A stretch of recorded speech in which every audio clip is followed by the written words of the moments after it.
All right. Thank you, everyone, for joining us today. Excited to be here to talk about Gen AI once again and the risks in supply chain and procurement. I am Amy Fong. I'm a partner with Everest Group. I lead our sourcing and vendor management programs, and excited to have two guests here today, and I'll let them introduce themselves. As we get started, please mention in the chat. Would love to know where you're joining from, where you're located in the world today. And Edmund, can you give us an intro of you, your background and your role? Yeah, absolutely, Amy. Hey, everyone. My name is Edmund Zagrin. I'm the founder and chief strategy officer of Orchestro. My background is actually in procurement and data science, and so using predictive models to help procurement teams make better decisions and achieve accelerated financial outcomes that align with tangible business impact. Orchestro is the leading predictive procurement orchestration platform. We help companies amplify the impact of procurement influence across more of their spend, again, using predictive models, game theory, and behavioral science. And it's great to be here. Thanks, Edmund. Great. Thanks for joining us today. And now my colleague, Nitish. Perfect. Thanks, Amy and Edmund. Nice to be here, and thanks for inviting me. Hi, folks. My name is Nitish. I'm a partner with Everest Group. I'm joining today from London. I have two roles. I joke that from the 30th of November 2022 onwards, it's been just talking about Gen AI and busting myths around Gen AI. But my day job is really leading a lot of our technology and technology services research and advisory. So happy to be here and share what we're seeing. All right, thanks. And once again, if you're joining us on the live stream, thank you. And let us know where you're coming from. And interested to hear, what is your favorite AI app? That was a question that I don't think we all have a favorite, but I've heard some great recommendations out there and would love to hear what everyone recommends. There's some really cool features, really cool capabilities out there being developed. All right, so let's jump into it. Let's talk about Gen AI in supply chain and procurement and what we're seeing. I want to start off just by saying that there's been a lot of talk and a lot of energy around Gen AI across the business, especially in procurement, especially in supply chain. We see that there's a surge in terms of procurement using Gen AI for things like improving the stakeholder experience, creating content, generating insights. I personally think that the function and source to pay has so much data and information that Gen AI is a great way to handle it and process it and do a lot of the strategic activities in a better way than we were able to in the past. So as if you're a category manager, you're almost overwhelmed with the amount of market intelligence out there. Using Gen AI to help you process that and find the interesting insights can really be a step up. So I think the possibilities are endless, and we're seeing a lot on the market now. Every time we've had these conversations, and we've done quite a few webinars, and we have a Gen AI page we can share if anyone's interested in diving into the research and the other webinars we've done. But every time we do these, we get a lot of questions, and we're almost overwhelmed by questions around the concerns that sourcing and supply chain people have about generative AI, specifically in this area. And we can bring up a slide, Chiara, if you don't mind, the webinar poll we did in December, where we asked about the challenges or concerns we were seeing. And about 60% of the people on the line were concerned about data security and privacy. We also had, data input quality and availability. We all know that data is not necessarily the cleanest in this function, and dirty data has been a problem for a long time. So what does that do to the quality and the availability of the output, and then the accuracy of Gen AI responses? So when we're thinking about, data in equals data out, poor data in equals poor data out, but also just the general default of Gen AI to tell you what you want to hear, right? So hallucinations, things like that. And we can talk about a little bit more of those in detail, those issues in detail, and how to address them. And I'm looking forward to hearing from Nitish and Edmund on that. But looking at this data, I'd love to hear from both of you. Do these feel like valid concerns, and are sourcing people right to be asking these questions, or is it a little bit of the usual resistance to technology that we see in every space and every tool? Edmund, your thoughts on this? I think that, to your point, Amy, these concerns mirror the concerns that procurement and supply chain teams and executives have about technology more generally. And I think that they're more acute when it comes to generative AI because of the way the technology was introduced. So if you think about the current kind of buzz around Gen AI. I mean, it really began with the surge in popularity around Chat GPT, and this technology, ignited a firestorm among other companies making large language models, and then even more larger ecosystem of companies putting them to work on various use cases.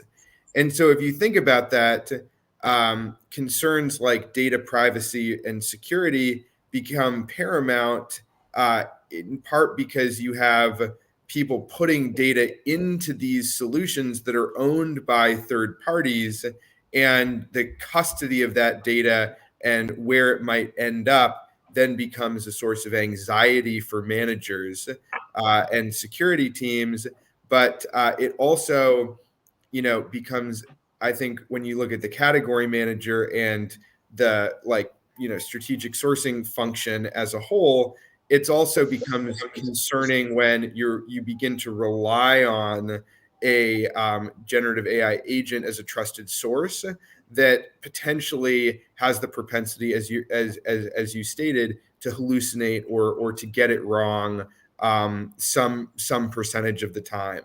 And so I think those two concerns in the case of generative AI become paramount in the case where it's A, being used as a knowledge base to search existing internal information, or B, to look outside of your four walls from a data perspective and gain more intelligence about markets or the kind of like larger supply base outside of your company. Yeah, great points. Nitish, your thoughts on that from the tech perspective? Yeah, absolutely. I don't want to sound like we're in an echo chamber, but I completely agree. I think I see two things happening. I think, these things are critical and the concerns are quite valid, especially as we think about clients moving into what I'd call is the third phase of their Gen AI journey, which is moving from pilot to production. A lot of them were happy doing this or had limited concerns when this was done in walled gardens. There were a lot of pilots and POCs happening. But as they now think about where do we scale these initiatives, they really need to get over this hump, and they really need to good solutions for this if they are to trust the fact that they can scale these initiatives. So I do see that these are critical things that we need to not just pay an homage to, but actually solve for these things to scale. I think what we're seeing as a result is two things. One, we're seeing some interesting developments from technology providers, both on the software foundational model side, but also services. And the second is, I think there's a real contracting conversation around who owns the risk. So I think what we're seeing in terms of technology developments are people realizing more and more that you still need a human in the loop. So how do I confirm that the data is accurate? It's been annotated well. So a lot of interest in data annotation and labeling. And then what also gives me hope is even big technology companies are using AI for good initiatives, which is making sure that from a user, crowdsourcing perspective, user centricity perspective, looking at bias in data, this has, I think, in some ways shown a light on the fact that you need a critical data foundation for you to do Gen AI. Gen AI cannot be built on a weak data or foundation. And in some ways, just like we had data move to data ops, ML move to ML ops, this whole conversation on LLM ops is becoming really important. So I think there is a contracting issue, but I think there's this whole ops environment around managing this, which is shining a light back on the critical data foundations, which sometimes get missed in this mania and frenzy. Yeah, great point. I'd love to dig into a bit of what some of these risks are. While we're talking, and we can kind of bring up a slide that shows the overview of risks across the business.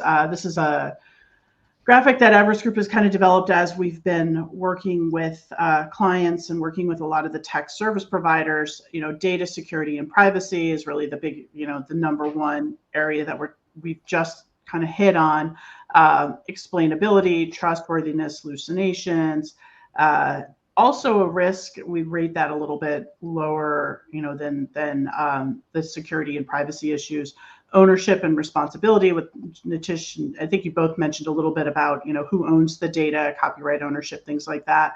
And then the bias and the ethical considerations. And I know that, this may have different implications depending on how you're using it. Edmund, I know you have a deep interest in the ethical use as well, and want to get to that in a second. But let's, Nitish, I think your point on kind of the LLM ops is really interesting, and let's talk a bit more about the data security and privacy, and how that might show up in sourcing and supply chain. And Edmund, from your perspective, how do we get around that, right? What are some of the models and the tactics that, if you're a sourcing or an IT or a supply chain leader, what should you be putting in place, right? How do you approach Gen AI? And I talk to people all the time. I ran into a legal general counsel from a CBD platform the other day who was like, yeah, I need to write a policy on Gen AI. Like, they haven't even written a policy. They haven't done anything with it yet. What should they be looking at in terms of the structuring and the usage and, allowing, not allowing? How do you start out, right? Yeah.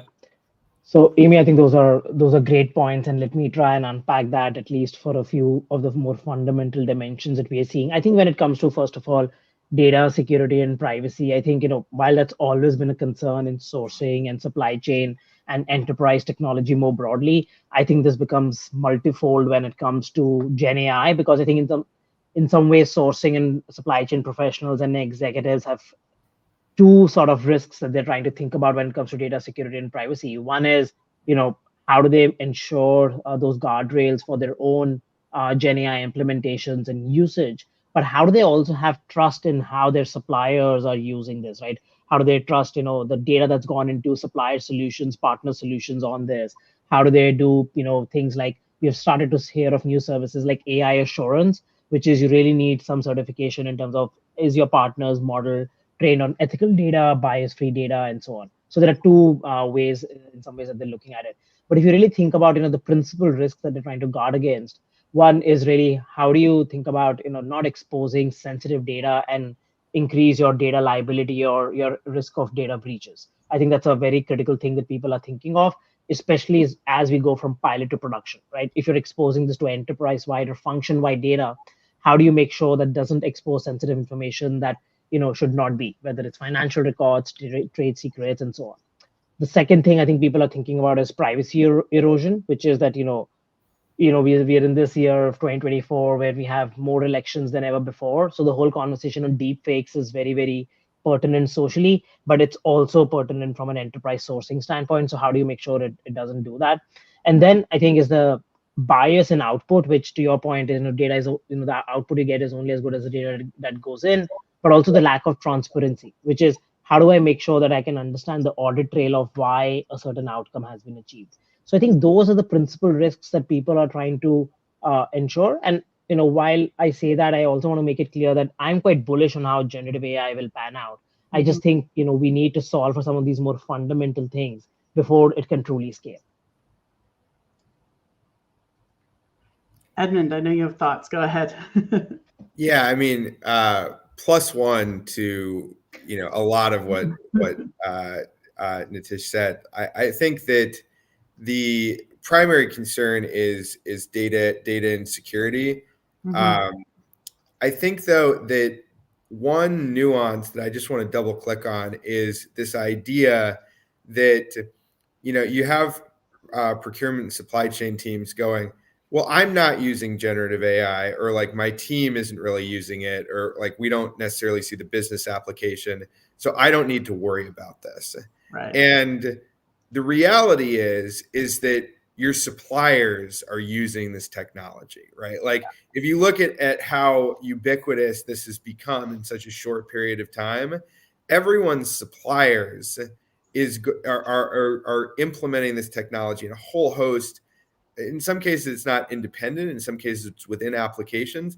But if you just look at the number of companies that use Microsoft and how Microsoft is implementing this technology, it's really it's really incredible. And so I think that supply chain and procurement actually has to play a role in the development of companies' generative AI strategies more broadly, if Yeah. only for the reason that we need some expectations, governance, agreements around how our suppliers are using generative AI if they're handling sensitive information, if they're handling information from our company that might be covered under a non-disclosure agreement. Having explicit covenants, restrictions, or expectations stated with suppliers around the use of generative I think is absolutely critical for every company day one.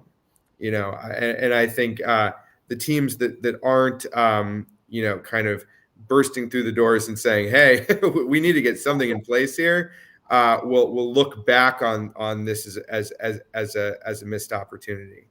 The thing that I would say more broadly, though, is that look, procurement, digital transformation, everyone's at a different place, and quite frankly, a lot of people are a lot earlier than I think. Generally, it's admitted, and I think that there can be a kind of sense of like, hey, we need to get our data clean before we can even. You're talking about building, castles on Mars, right? Like I'm not even getting my plane off the ground, right? Like there's kind of a difference between those. I think that there are two things that I would, at least from conversations with chief supply chain officers and chief procurement officers, that I think we should consider as being relatively confident about from a trends perspective. One is that there are companies that are using generative AI in procurement and supply chain today that actually are less mature from a digital standpoint than you might think. Yeah. And so there are companies that are using generative AI as the opportunity to leapfrog. And the one place where I would be a little bit provocative with something that Nitish said, which I think is just a perhaps point of reflection, is that one of the things that generative AI can do is it can actually do semantic search quite well on a data set. And it can be used because of that to clean data. And so while there is this relationship of, oh, my data is not good, I need to get my data in good shape before I can use AI, because what goes, garbage in, garbage out. There's actually a virtuous cycle that's beginning to emerge where people are using this technology to actually fundamentally improve their data quality. I think that is an opportunity for a lot of companies. The second thing I would say is that when you think about the world of data, there's the data inside your company and there's the data outside your company. And with supply chain, there's a lot of data outside your company that could be useful. The generative AI for that data, for search, for supplier discovery, for a whole host of things, that is maturing really quickly. And so there are opportunities to use tools in some cases that are free, that are open source, that are going to become as ubiquitous as the internet, that are going to create very interesting opportunities for supply chain and procurement teams that might have relied on consultants, that might have relied on kind of Googling or kind of internal subject matter experts that are now going to be able to turn to Gen AI. And then the last thing that I think is, okay, we're talking about the risks here, right? That's the title of the LinkedIn Live. So we're going to talk about what we're scared of, the risk areas, all that stuff. I also want to point to an opportunity that I think, I mentioned with Orchestro, we have some stakeholders who are excited about improving operational excellence, excited about cost savings, cost down, but also really within the context of strategic relationships, right? We work with a lot of manufacturers that have strategic relationships with their suppliers. Really, really important to kind of emphasize that. And I think that within the context of those strategic relationships, if you have a service provider that's using generative AI for like their call centers or their integrations with your ERP system, that is going to change their costs, right? Like that is going to change their cost to serve you. So I would say if you like negotiating, you like working in the procurement side of things, have that as a question that you ask your suppliers when you're talking about their cost to serve, because it's a fascinating way to begin a conversation about their digital journey. And I think actually a lot of companies, a lot of enterprises will begin to access some of these technologies through some of their suppliers before they actually do it kind of within their team. Yeah, I think you hit on some really key points there. I think, on the clean data one, we've been fighting dirty data forever. The interesting turnaround I've seen recently is we seem to be pivoting and admitting the fact that we're never going to have totally clean data, and we just need to move forward with what we have. And I agree with you that Gen AI has, capabilities and the potential to help us overcome that and leapfrog in some ways.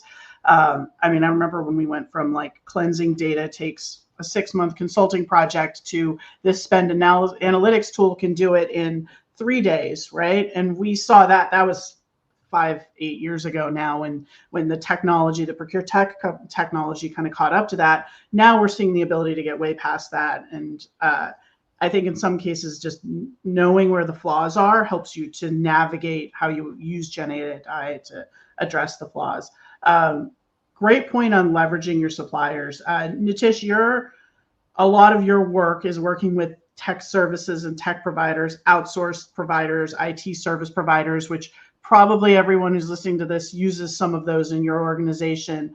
And we know that they're moving really fast and putting a lot of energy into this. I think, Edmund, on the point about price, it's very interesting right now. Our pricing assurance team, they live and breathe services costs and have developed a lot of kind of opinions and advice around that. I don't want to go too deep down that rabbit hole, but I think we will probably do a webinar on, price related to Gen AI. We're briefing a lot of our clients on that. Nitish, what are you seeing from service providers and any ideas or suggestions to leverage service providers that might already be in your organization to do that? Yeah. Absolutely. I think that's a great point, and I think it can segue into a couple of things. Before I do that, I want to use something that Edmund just said and just add one thing. I think specifically around using your supplies. I think it's a very interesting point. So what I'm also seeing is, what clients are now saying to their partners is that I need your advice in terms of your learnings in your own Gen AI journey and how can it inform where I go in my journey, because this is also new for them. So what I'm seeing is, people are saying, hey, we are 14, 15 months into this journey, let's say. I'm sure you as a partner, as a large organization, either on services or software, have implemented Gen AI in various functions. What can you share based on that as you drink your own Kool-Aid or champagne, choose the metaphor that you will. So I think there's some interesting innovation opportunities in terms of how, as a partner and a supplier, you can use your learnings to educate your clients. And I feel clients and enterprises are a lot more open on this topic than other areas where they think they have it figured it out. So I think, it's an interesting area where you can educate, advocate, use distinctive customer and client advocacy to, advance how we use it as an ecosystem. So that was just a quick pin on that topic, because I'm seeing that come up a lot. Now, in terms of how, some of the tech services companies are using this and how that's coming up, I think we're seeing 2 or 3 things emerge. One, a lot of them are now taking these learnings, as I said, based on their own implementation on Gen AI in software development and quality assurance and different functions. We have these at Everest Group, we've developed a cut on early impact on 60 different functional use cases, how Gen AI is moving from pilot to production and where. So what suppliers are taking is a view on, hey, we have learned a little bit on our own Gen AI journey, implementing this across large organizations that we are. Help us. We can help you focus on the use cases that give you the more disproportionate impact. So I think this year is not going to be a spray and pray approach where we just do pilots and POCs. Frankly, I think clients have a bit of a POC or a proof of concept fatigue. This year is going to be about focus, right? Which use cases give us that escape velocity to do more. That's one. I think the second thing, which I think is happening in the services conversations more so, I think it's making people revisit the fundamental unit of outsourcing. If you think of the fundamental unit of outsourcing, it's been time, whether it's time and material, project based, managed services. You can cut it any way you like. What clients are now saying is, if now my supplier takes a certain unit of time, which is measurably lower than what it was before, how does it change the way I outsource? How does it change the way I think about rate cards? How does it change the way I think about savings? And how does it change the way I think about even measuring skills? Right? It's not just based on tenure, etc. It needs to be based on output or some skill taxonomies. So I think it's a big shift eventually in terms of how we also think about outsourcing. And I think the third thing that's happening as a result is in a market where some of the macroeconomic environment is tightening, we see some clients using this as a bit of a negotiation tool, right? Because they do expect some baked in savings with Gen AI, even if these savings are at a very preliminary stage. So I think providers have to be more creative in terms of advancing their own Gen AI adoption, because clients sooner or later will expect some savings, some impact, if people are to believe the hype. So I think we're seeing those three things happen as it comes to both implementation, but also what clients expect in terms of benefits, and then what is passed through to them as impact. Thank you.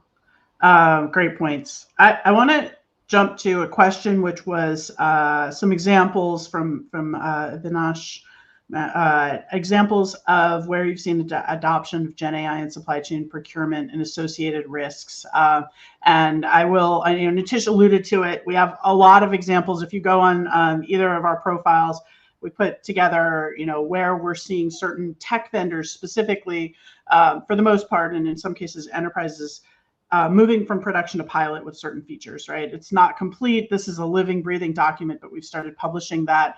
But Edmund, I want to turn this to you because I want to hear about the hackathon that you did recently for Gen AI and supply chain. I think it's a really cool venue and really interesting. So if you can talk a little bit about the problem statement, the challenges there, which have a lot of other implications in supply chain, and then what you learned from that. Yeah, absolutely. So, this was really a joy. We did this at the end of last year, and this was actually, so there's a nonprofit research organization called the AI Objectives Institute that looks at alignment problems. And so, if you've seen any of the news about, could AI potentially end humanity, right? Like is there a way that some people, some very smart people believe that there is existential risk associated with AI. That's what the AI Objectives Institute works on, is that topic. But even below that, and I would argue leading into it, are questions about how AI aligns with human objectives and goals. So if we talk about the question of where did the risk areas, where did the use cases and risk areas come up in supply chain and procurement, that was something that we really wanted to explore. So there's an initiative of AOI called the AI Supply Chain Observatory, and this is focused on supply chain use cases. If you go to the AI Objectives Institute website, you can see there's a complete write-up of all of the use cases that were covered in this. Really, really interesting kind of overall approach. What we did is we did a hackathon, and we did it on a specific supply chain area. So we looked at the supply chain for cancer drugs.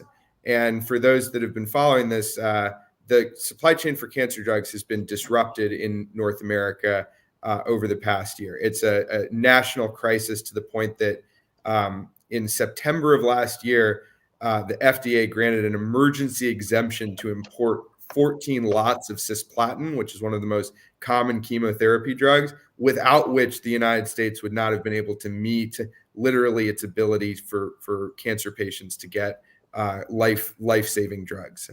And so we looked at this and we said, is there a way that generative AI plays into either potentially making this crisis worse or making this crisis better? What are the opportunities and leverage points? And are there risk areas that by looking at a very specific real world scenario, we can actually develop a clear understanding of use cases? So we had 10 teams that participated. Actually, it was awesome to see that some folks from Everest Group formed a team and participated. I can give two or three examples of kind of risk areas that came out. So one team used a large language model to comb through contracts that hospitals had with group purchasing organizations to identify exclusivity clauses that were for specific drugs to identify where you might be sole source and therefore unable to quickly change suppliers in the event of a shortage. That was that was the Procuro AI team did that. So a really interesting use of LLMs to identify potential single points of failure in the supply chain. Another team, Spot Health, that actually ended up winning the judges' vote. They identified a way for people to predict surpluses, unexpected surpluses that then could be reallocated to people who needed these drugs but couldn't access them. Another team used generative AI to comb through bills of lading to identify actual supply networks and see if shipments were getting delayed somewhere and kind of predict those delays with greater accuracy. So a ton of specific use cases. I think in terms of the risks, which is the second part of the question, it really, whether it's generative or predictive AI, which I think is also being introduced, whether it's through Forkites, Project 44, Orchestra, there's a lot of providers that are doing predictive. And with predictive AI, one of the things that you can count on is decisions that used to take a long time getting made in a faster period of time. And that's generally a good thing, right? Like to your point, Amy, like, oh, it used to take us 6 months to do a consulting project, spend analysis. Now we can do it in a few days. Maybe now, instead of looking backwards at historic spend, we can look forwards to future spend. That's a really exciting opportunity. But I think with great power comes great responsibility. And the question for a lot of these technologies is, okay, if everyone can look forward and everyone can know, oh, something's going to run short, I should buy it now or risk missing out. If everyone does that at the same time, it can create some run on the bank or potential panic buying spirals that could actually be really devastating. And we're looking at how that potentially even changes this concept in supply chain known as the bullwhip effect and potentially exacerbates some of the challenges there. So a ton of great stuff is happening. But I also I want to emphasize, don't leave it to chance that this will go well, right? In your company, in your team, figure out ways to put governance practices in place to make sure that this is being used safely and responsibly and having a beneficial effect rather than reinforcing previous decisions that might not have been as chosen as your company would want them to be. Yeah. I think the story around cancer drugs really interesting, and some of the concepts I've seen in the past, like mining contract data much faster to find all the common terms. I've heard that group actually, or that company do that in other use cases, but the idea of doing it to solve a supply chain, a kind of public health problem like this is really interesting. I think the bullwhip effect, anyone who's been in business school and played the beer game in the US, we all do that. Or I'm not sure if every country does that, but we all lived the bullwhip effect and kind of the amplification of supply chain shortages during COVID when the toilet paper shortage and all of that. So I think those kind of impacts are more understood by the general public today. So when you think about kind of the solution to that, or how do you avoid that? Is it just having a human that sits in the middle and has some, put some logic around the data? Is there anything beyond that we should be thinking about? Nitish, do you want to take this or? I'm happy either way, but if you have an opinion, why don't you go ahead and I'll chime in. Yeah, well, so I think that when we think about how these systems are being adopted, I think it's important to remember that these are fundamentally learning systems. So they're learning from us. And so I think the concern has to be not like, oh, is AI better than human, or, kind of that. I think that's actually a false choice to me. I think the things we have to worry about are, what are decisions that we're not proud of that we've been making at scale for a long time that AI is going to learn from. And then we're going to go like, oh, well, we didn't want that. And the AI is like, what do you mean you didn't want that? And why have you been doing it this way? Because that You did showed it that 752 that times. like, right? Exactly. Yeah. That we've been learning from. So, one example that I think is resonates with a lot of supply chain teams is around this concept of the dangers of automation. Right? We talk a lot about the benefits of automation. It saves time, saves money, but there's also the danger of automating a decision can be really powerful if the decision has contextual nuances that require it to be thought through on a case by case basis with respect to things that are not in the data. And so in procurement and supply chain, oftentimes the biggest case this comes up is, how do we allocate supply or award business when we know that price is not the only factor? So, procurement is, I think, sometimes gets a bad rap, but I would argue is often put in an impossible bind of being measured on cost reductions, but where it's very commonly known that cost is not the only factor, and in many cases not even close to the most important factor in selecting a supplier. It's performance, it's relationship, it's lead time, it's depending on whether it's indirect or direct, a whole host of other factors take precedence. And so the question that you kind of want to ask when you're thinking about Gen AI is like, if some amount of decisions are either going to go directly to the AI system, or let's imagine you keep a human in the loop, but like the human is being recommended stuff by the AI system, which is making these recommendations with a great amount of authority and confidence. It's actually putting a human in the loop, yes, is important if they have experience, knowledge, domain expertise, category expertise. They know their market. They have relationships with their suppliers. They're like an A player. But like if someone lacks that confidence, then they're just going to do what the system tells them to do, because the system is going to make these recommendations again with a high degree of confidence and a low degree of context. And so that's really where I think we need to think about change management. We need to think about what training our team's going to need to have to be able to use some of these effectively.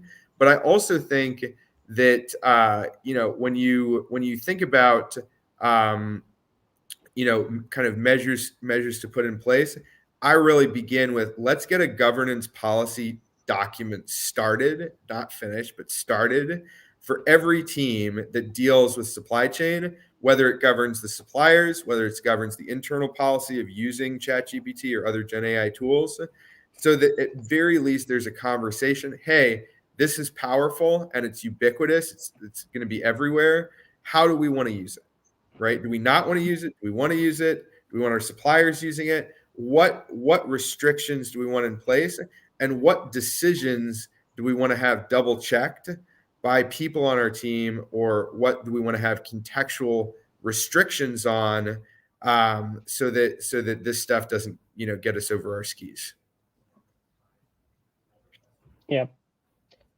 No, I think those are some very great points, Edmund, and I don't have much to add. The only thing I'll say is, to your earlier point, I think as humans we have, and society more generally, I think we have higher expectations of AI and automation than we do with other humans. I think there have been enough studies to show that the average accuracy for a lot of this in medical decisions, at least early diagnoses, is higher than the average physician in the US and other places. But it's a difficult thing for us to accept. I think we always will have a higher bar for machines, and I think some of this, given historical precedence, is for the right reason. The only thing I wanted to add is I think, as a student of history, I think for me it's interesting to see how things repeat themselves. So I think of Gen AI in terms of other technology trends similar in some ways to how we thought of cloud in the early days or ERP in the late 90s, early 2000s, which is to say, did cloud and ERP kill certain markets, automate certain tasks, kill certain vendors and segments? They absolutely did. But in the long run of things, they created more opportunity, more addressable markets, and they didn't really take humans out of the loop completely. I think Gen AI will do the same. It's just that it will do it on a much more accelerated time scale, and I think that's where we have a hard time wrapping our heads around, the pace of technology. Yeah, absolutely. And I completely agree with that. And I think that there was a pretty good, I don't know if you watch John Oliver, but they did a whole thing on AI. I think that's a pretty good primer if you're curious about it. But they had a comment in there that said, it's not going to be like, they were using the example of lawyers, and they were saying it's not lawyers are going to be replaced by AI lawyers. It's that lawyers using AI are probably going to be more effective at being lawyers than lawyers that don't. Yeah. And so they will command higher prices, win more business, and win more, cases, lawsuits, other things, motions, other things the lawyers do. And I kind of think that that's how it's going with supply chain. Like the people that adapt and ultimately this is leverage, right? It's a tool. And so the people that have better tools get more done and they're more effective, and the companies that do it at scale, there's competitive advantage to do that, which is why I think people are interested in using it in the first place. But you're completely right. Like with cloud and some of these other things, like in the long term, these have to be viewed as accretive, not necessarily zero sum, because otherwise you kind of can tie yourself in knots going, well, like, is it actually desirable? Like, do we want to do this? Is this what the org looks like? And the reality is the toothpaste kind of out of the tube on this stuff. Like it's out in the world. Like people, I think, are living in a little bit of a fantasy land if they go like, oh, well, we're just going to sit this out. Like that's not really how we're all connected, in this very intertwined world. And so I think the question is more like, how do we navigate it together? Yeah. Yeah, great points. I see a question in here about IP, the challenges and issues we foresee with IP and regulatory. And I think in general, how this gets regulated and what happens is a key, decision and process right now. Nitish, I'll start with you this time. Where do you see that going? What are your thoughts? And how can we as users of Gen AI protect our own IP, our own, make sure we're on the right side of things when those decisions get made? Yep, it's an interesting point, and I think this question is, I think, in some ways linked to another point or comment in the early part of our discussion. Somebody raised a concern around AI regulations and governance. I think these are closely intertwined. The short answer is I don't think there is a silver bullet. It's a multi-headed hydra. I think what we will need is beyond just procurement and supply chain and partners. I think you need governments and regulators to come together, and we are seeing some of them thankfully move a little bit faster than they have historically. So here in Europe, right, when I say I take the liberty of saying the UK is in Europe, but just geographically, we see the EU AI Act, right, which is now hopefully will come into force at some point. But there are advanced conversations around that. I think some of this is now happening in the US as well and other markets. So I think this has to be something that the regulatory bodies have to take into account. And what gives me hope, obviously often the pace of change is glacial here, but what gives me hope that this is accelerating is that they've been again open to ideas from the industry, from private participants, and there's a lot of dialogue that's happening and collaboration that's happening. So all of these tech for good, AI for good initiatives, even at the World Economic Forum a few weeks ago, we saw a lot of positive dialogue, not just hand waving around this topic. So I think the regulations aspect will have to take care of some of this. And then I think the second layer we will see industry specific compliance and systems come in, right? So we've seen this in financial services.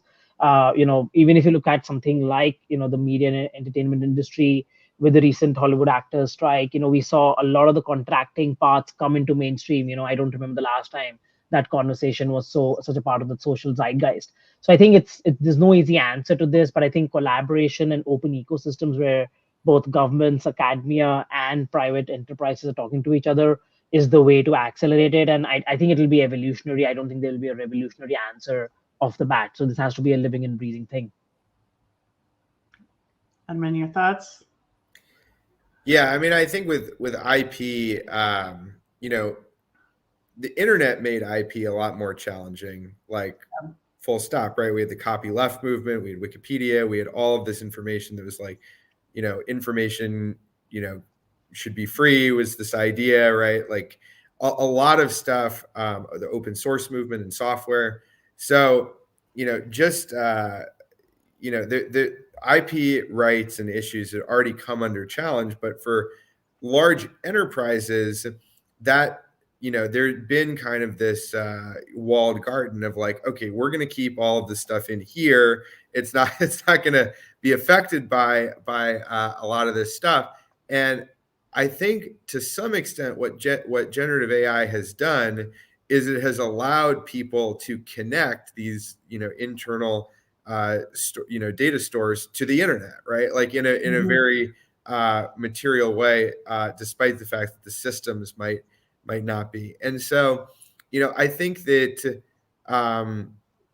the question I would say is like more so, yes, people want to have robust copyright protections, robust intellectual property protections. I think that it will be interesting to see how secret keeping evolves in this era. I'm actually not confident about making any predictions in that area. I think we're still kind of seeing how it goes, but I think you're also going to see more systems that are air gapped. People say, hey, it has to be used. Data has to be consumed in a very prescriptive way if it's protected or personal, especially in medical and defense. I think you're going to see that. And then I think that in terms of regulation, I mean, Nitish, 100% on point with the comments about regulators are aware of this. They're acting swiftly. If you look at the United States, the executive orders around AI, some of the other regulatory action. But I think there's also going to be pressure around auditability from a bias and fairness perspective that's going to create a little bit more action even for IP. If you look at New York just passed the first algorithmic bias law, which I think is fascinating. So if you use AI in hiring decisions, right? It used to be you could have AI go through a stack of resumes, at least do a first pass, take some out, put some in. Now people have said, whoa, there was this study done on like one of the more popular algorithms that showed the highest selection criteria that the AI identified for being qualified for a job in financial services was if your name was Trevor and you played lacrosse, right? So they did, right? That's not a good audit, right? That's not a good look for AI. That's not a good look for firms that are using this to make hiring decisions. It explicitly violates laws associated with equal opportunity employment and a number of other laws. So it actually creates legal liability.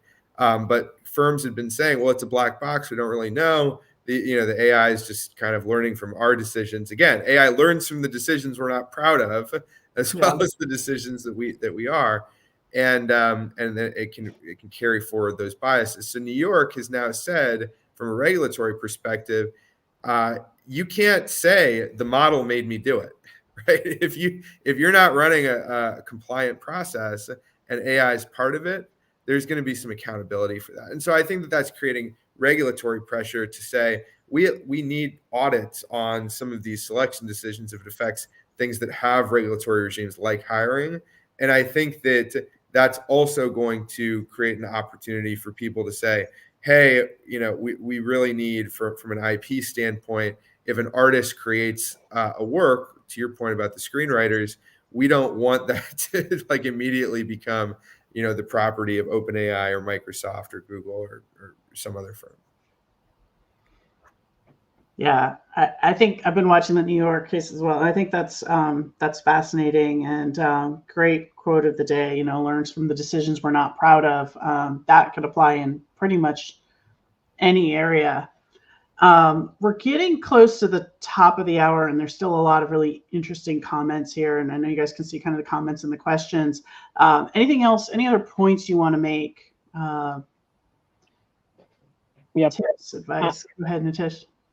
Yeah, I'll just make one point. I think, because there's so much hype and also the tough macro background that I referenced earlier, I think organizations are really having a hard time trying to focus on where this creates disproportionate value. I see an interesting point that I wanted to lean in on, which is around the probabilistic reasoning. We were talking to a top 10 bank, and the CIO made a very interesting point.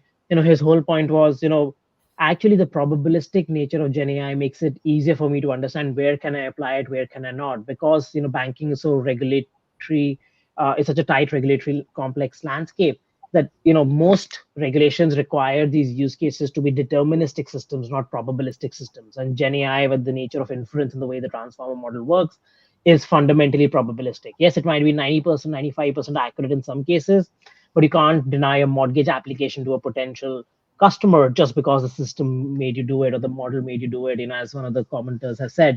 So I think what organizations are also realizing is not just, so they're saying two things, right? One, don't tell me where can it work, tell me where does it work. I think it's a very important framing so that we focus on the true value, and also understanding where does it not work or where is it not applicable. I don't think this is going to be Gen AI, we have to realize, is a subset of the broader data and AI journey we've been on. So there are other tools at your disposal beyond Gen AI, even if all the hype around it makes you believe otherwise. Yeah, great points. Edmund, any other points you want to make? I know we didn't hit on everything that you could potentially tell us here. Oh, no, this is great. I mean, I love Amy talking to you and Nitish, and this has been just a great conversation. I love the questions. I actually, I want to. I see one question in the chat around kind of traditional decision making responsibilities and how it changes in the face of AI data and recommendations. And I would kind of like I'd like to end on this because I think it's just a question for the audience to think about. And honestly, it's a question that supply chain and procurement teams should be thinking about together. What does it mean for ownership and accountability when a decision is made because data, right? Like, I don't think this is unique to Gen AI. I think it's, oh, we had the data told me this, da da da da. Gen AI is supposed to just speed up that process.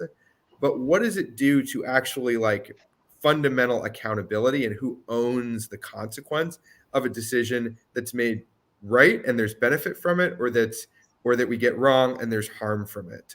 And I think that and this is why I really do think that beginning with a discussion around policy governance, and Amy, you and I have been working on this template for a little while of some places that people can get started. I know Everest Group has some ideas around this, but I'd be happy to share with anyone that's interested in this discussion.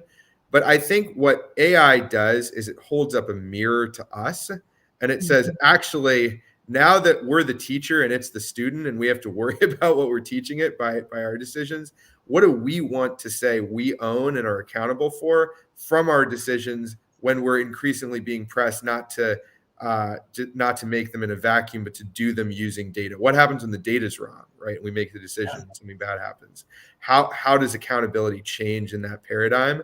And that's why I think AI safety and ethics is like this super primary concern, because it actually goes into just fundamentally management practices. Like, how do we manage a team and how do we get that right? Yeah, great points. This has been, I appreciate you both being here today. Really interesting. I know there's sort of a few other questions. The question on learning about AI in business, we'll make sure that our Gen AI page is there. There's a bunch of webinars you can watch specific to sourcing, specific to or broader across different areas, and Edmund's got a lot of resources as well. I also think that just using AI yourself, using some of the Gen AI tools out there, I advise everyone to just go and play with it and get tips from, wherever you get your internet tips on how to use it better, because it's not going to be who's using it or not. It's going to be who's using it well. How do you know, can you write the right prompts? Do you understand enough to know how to get the right results that you need? And I'm going to end on the question I started with, because I think we had some people join. I saw one vote for Grok.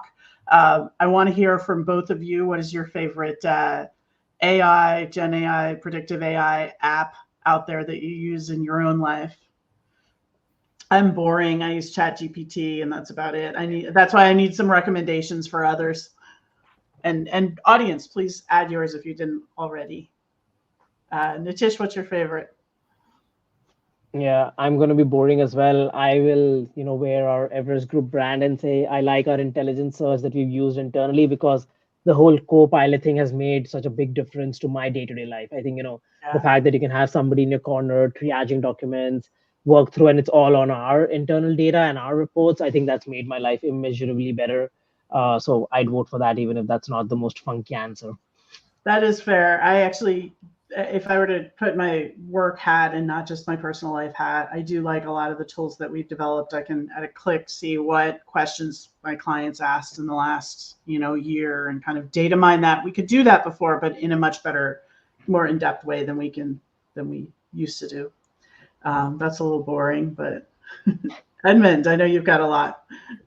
Well, I'll throw out like a tiny plug for Orchestra too, if we're doing that. If you work in manufacturing procurement, you care about saving money and operational efficiency, check out Orchestra. We've got a website, you can learn about it. But I actually want to answer this question from a personal standpoint, because I love using Gen AI just for personal stuff. And there's this thing that I got turned on to called consensus.app. Which is Gen AI for scientific research.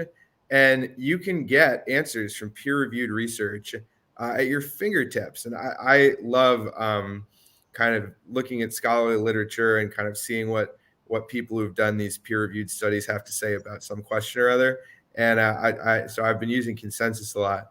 And then this is a fun one. My friend, by the way, building your own generative AI app is super easy, right? Like, generative AI has democratized software development to some extent, because you don't need to be able to write code. You can have a generative AI that builds a program for you, and just through prompt engineering. And so a friend of mine made this thing, which I think is so fun.